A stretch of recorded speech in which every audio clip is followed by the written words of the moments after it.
आप देख रहे हैं इंडिया टाउन न्यूज, भारत की बात। नमस्कार, जय जोहार, स्वागत है आप सभी का इंडिया टाउन न्यूज पे और मैं हूं आपके साथ सिमरन कौर। इस खास बुलेटिन में हम आपको रूबरू कराएंगे राजनांदगांव जिले की हर छोटी बड़ी खबरों के साथ। तो चलिए शुरू करने से पहले नजर डालते हैं आज के हेडलाइंस पर।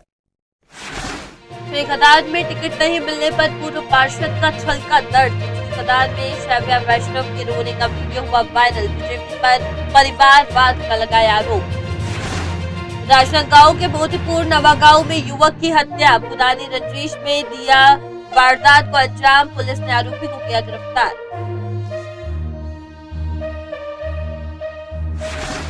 भाजपा महापौर प्रत्याशी मधुसूदन यादव ने भरा नामांकन। पार्टी नेताओं के साथ दिखाई एकजुटता, अपनी जीत का दिखाया विश्वास।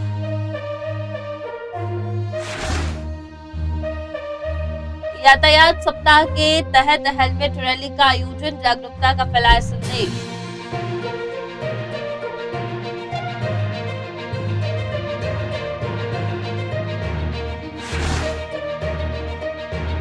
लोहगढ़ के मुड़िया मोहरा से कलेक्टरेट पहुंचे किसान। टोकन नहीं मिलने पर कलेक्टर को सौंपा ज्ञापन। 300 किलो अनाज के लिए टोकन की मांग।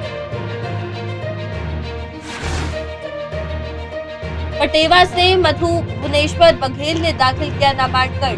क्षेत्र के विकास का लिया संकल्प। पति को बताया प्रेरणा स्रोत। राजनांदगांव नगरीय निकाय चुनाव। कांग्रेस ने निखिल द्विवेदी को महापौर प्रत्याशी घोषित किया। युवाओं में उत्साह का माहौल। मेघादान में श्रीमद् भागवत कथा और भव्य कलश यात्रा का आयोजन। आचार्य नरेंद्र नयन शास्त्री चाय वाले बाबा के नेतृत्व में हुआ आयोजन। राजनांदगांव की खबर है, जहां आगामी नगरीय निकाय चुनाव को लेकर राजनांदगांव में राजनीतिक सरगर्मियां तेज हो गई है। जहां कांग्रेस पार्टी ने अपने महापौर प्रत्याशी के रूप में निखिल द्विवेदी का नाम घोषित किया है, जिसके बाद युवा वर्ग में खासा उत्साह देखा जा रहा है। निखिल द्विवेदी को महापौर प्रत्याशी घोषित करने के बाद कांग्रेस पार्टी की रणनीति स्पष्ट होती नजर आ रही है, जहां निखिल द्विवेदी का नाम युवा और सक्रिय नेता के तौर पर सामने आया है, जिनकी छवि क्षेत्र में विकास और बदलाव के प्रतीक के रूप में देखी जा रही है। और अब देखना यह होगा कि कांग्रेस का ये युवा चेहरा कैसे चुनावी मैदान में अपनी छाप छोड़ता है। मैं मधुसूदन जी को कोई भी चुनौती नहीं मानता। जिस दिन से वो राजनांदगांव छोड़कर डोंगरगांव गए थे, उस दिन से ही वो राजनांदगांव के नहीं रह गए थे। और अपने आप को जननेता कहलवाने वाले मधुसूदन यादव जी का उस दिन जहाज डूब गया था, जिन दिनों 25-30 हजार वोट से डोंगरगांव में करारी शिकस्त पाए थे। दूसरी तरफ मैं बोलता हूँ, कब तक कवर्धा के आका के द्वारा राजनांदगांव चलेगा? कवर्धा में बैठे हुए आका कब तक राजनांदगांव का निर्णय लेते रहेंगे? भारतीय जनता पार्टी के पास क्या दूसरा चेहरा नहीं है?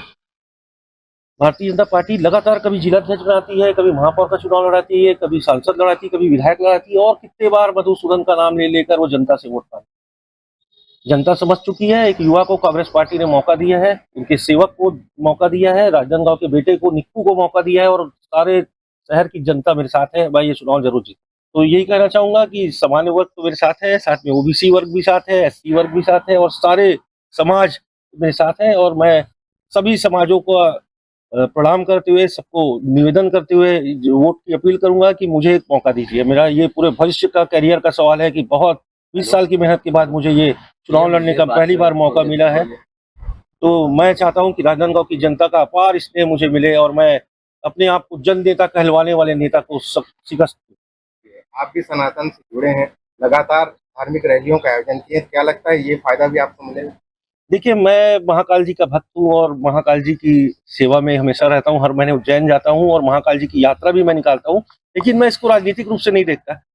भारतीय जनता पार्टी भले हिंदुत्व का नाम लेकर राजनीति करे, लेकिन मैं इसे राजनीतिक रूप से नहीं देखता, क्योंकि ये आस्था के प्रतीक है। महाकाल जी मेरे आस्था के प्रतीक है, जनता की आस्था के प्रतीक है। लोग आस्था से जुड़े हुए हैं, कोई राजनीतिक पार्टियों से नहीं जुड़े। उनका मन कि वो किसके तरफ वोट करते हैं, लेकिन हाँ ये है कि हाँ, मैं आस्था के लिए, हिंदू की आस्था के लिए हमेशा से यात्रा निकालते रहा हूँ। अभी भी इस बार 25 तारीख को मैं ये यात्रा का आयोजन करूंगा। नगरी छुईखदान में श्रीमद् भागवत कथा ज्ञान यज्ञ सप्ताह के तहत भव्य कलश यात्रा का आयोजन किया गया। ये कलश यात्रा वैष्णव परिवार की ओर से आयोजित की गई थी।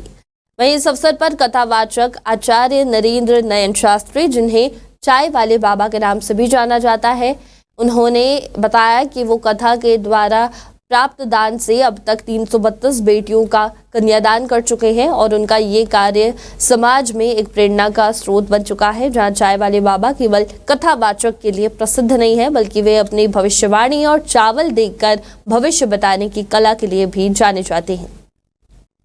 डूंगरगढ़ विधानसभा क्षेत्र के पटेवा क्षेत्र क्रमांक 1 से मधु भुवनेश्वर बघेल ने अपने नामांकन का पर्चा दाखिल किया है। इस अवसर पर उन्होंने मीडिया से बातचीत करते हुए कहा कि वो इस क्षेत्र के लोगों की भलाई के लिए काम करेंगी और अपने पति से प्रेरणा लेकर क्षेत्र के विकास के लिए अपना पूरा योगदान देंगी।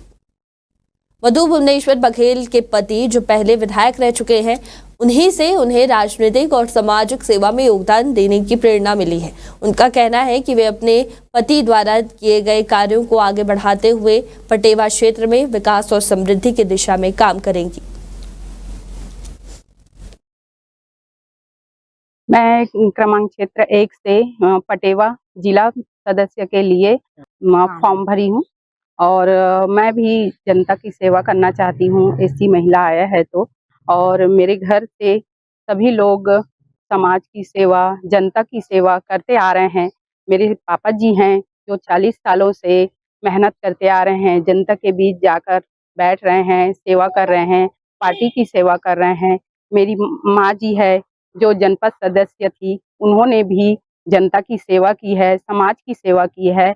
और हमारे यहाँ विधायक जी हैं, पूर्व विधायक नेताजी, उन्होंने भी पहले पंच थे, फिर जिला पंचायत सदस्य थे, तो 5 साल उन्होंने मेहनत की। उसके बाद जनता की सेवा करते हुए उन्होंने जनता का प्यार आशीर्वाद पाके उन्होंने विधायक बने और बनाया गया और उन्होंने जनता की सेवा अभी तक करते आ रहे हैं। और मैं भी चाहती हूँ कि एससी महिला का निकला है तो मैं भी फॉर्म भर रही हूँ और मैं भी जनता की सेवा करना चाहती हूँ, जैसे हमारे परिवार ने शुरू से अभी लास्ट तक भी करना चाहेंगे जब तक हैं, तो मैं भी सेवा करना चाहती हूँ।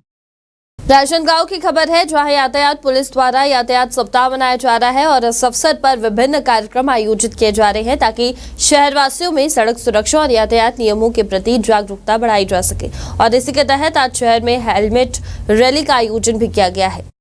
वहीं इस रैली की शुरुआत जिला न्यायालय से हुई, जहां न्यायाधीश, पुलिस, वकील और अन्य अधिकारियों ने हेलमेट पहनकर 2 पहिया वाहन चलाए हैं। इस रैली का उद्देश्य शहरवासियों को हेलमेट पहनने के महत्व के बारे में जागरूक करना था।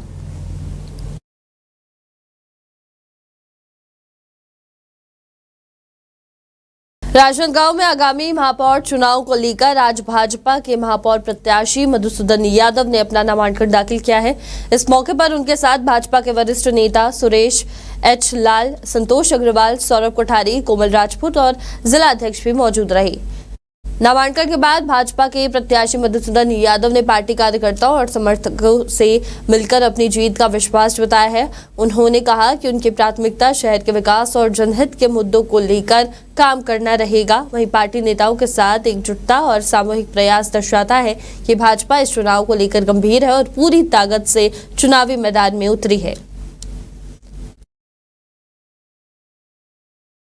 सबसे पहले आप सबके माध्यम से मैं देश भारतीय जनता पार्टी को, हमारे जिला संगठन को, शहर संगठन को और हमारे सभी कार्यकर्ताओं को और जनता को भी मैं धन्यवाद दूंगा, क्योंकि ये सब निर्णय होता है जनता के भी अभिमत के आधार पर। तो इन सब के आशीर्वाद से ये संभव हो सका है और आज अभी नामांकन हम लोगों ने दाखिल कर दिया है।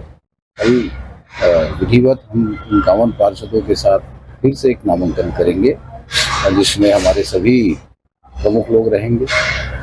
और जैसा कि आप सब जानते हैं कि राजनांदगांव नगर निगम में 20 साल काम करने का अनुभव है और इस वक्त डॉक्टर साहब हमारे विधायक हैं, पांडे जी हमारे सांसद हैं, देश में विष्णुदेव सरकार है। हम सब मिल करके इस नगर के विकास को आगे बढ़ाएंगे।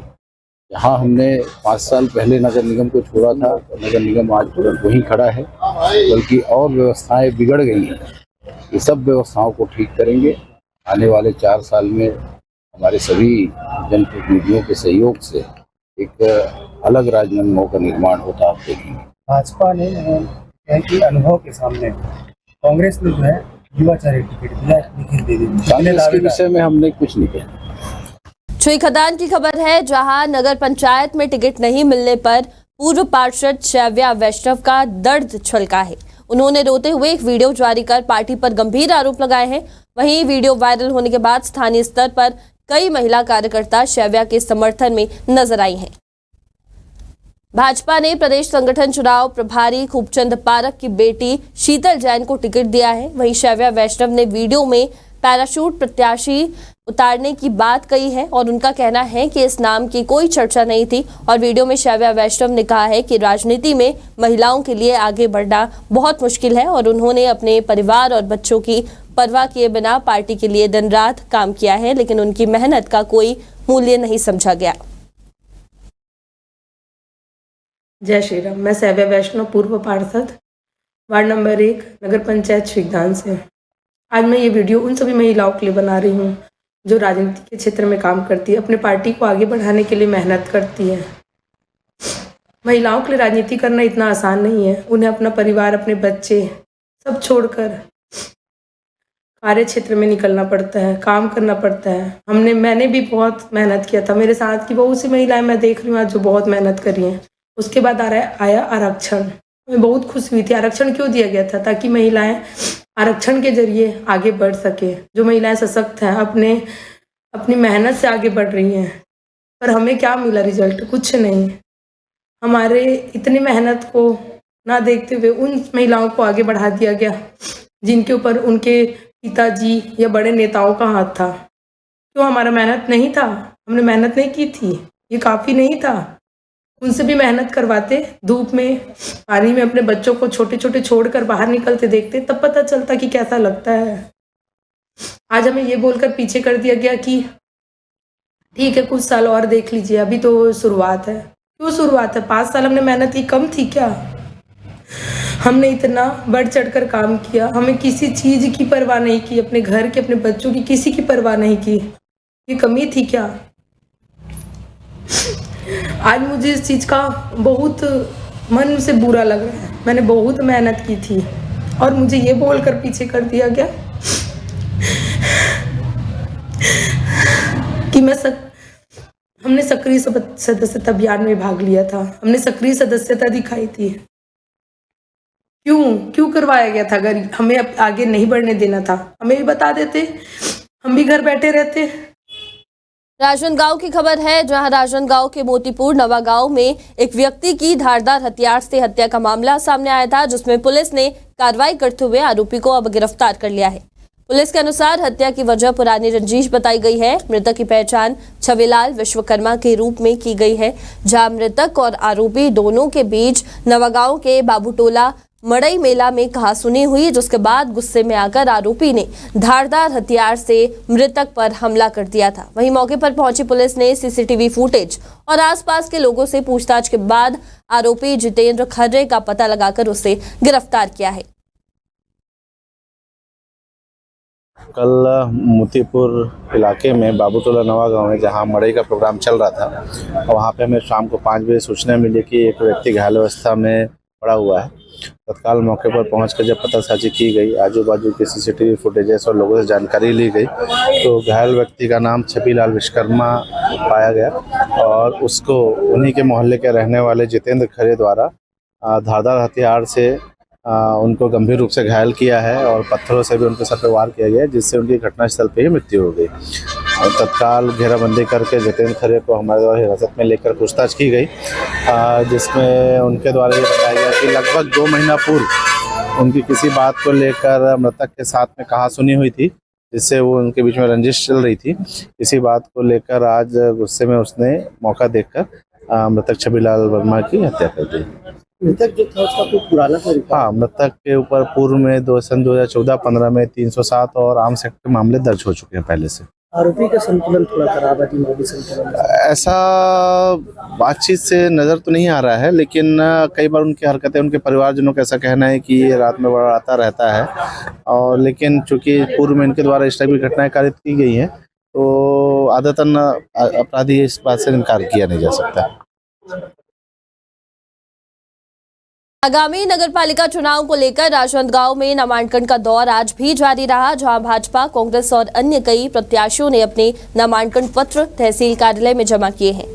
कल नामांकन की अंतिम तारीख है और इस दिन भाजपा और कांग्रेस दोनों ही दलों द्वारा शक्ति प्रदर्शन किया जाएगा, जहां नामांकन की प्रक्रिया को लेकर प्रत्याशी और उनके समर्थकों में जबरदस्त उत्साह देखने को मिला है।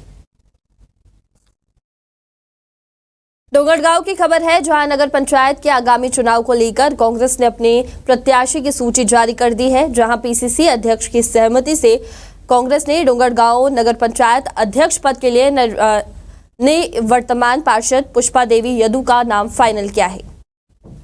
कांग्रेस ने इसके साथ ही अपने पार्षद प्रत्याशियों की सूची भी जारी की है। सूची में विभिन्न वार्डों के लिए प्रत्याशी घोषित किए गए हैं। कांग्रेस पार्टी ने अध्यक्ष पद के चयन में विधायक दलेश्वर साहू की मंशा को ध्यान में रखा है और ही ये चुनाव निर्णय कांग्रेस के लिए महत्वपूर्ण साबित हो सकता है, क्योंकि विधायक ने पिछड़े वर्ग की महिला को प्राथमिकता देते हुए सहमति दी थी।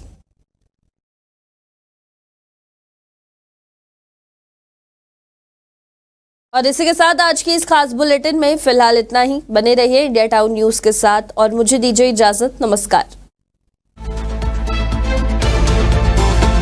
आप देख रहे हैं इंडिया टाउन न्यूज, भारत की बात।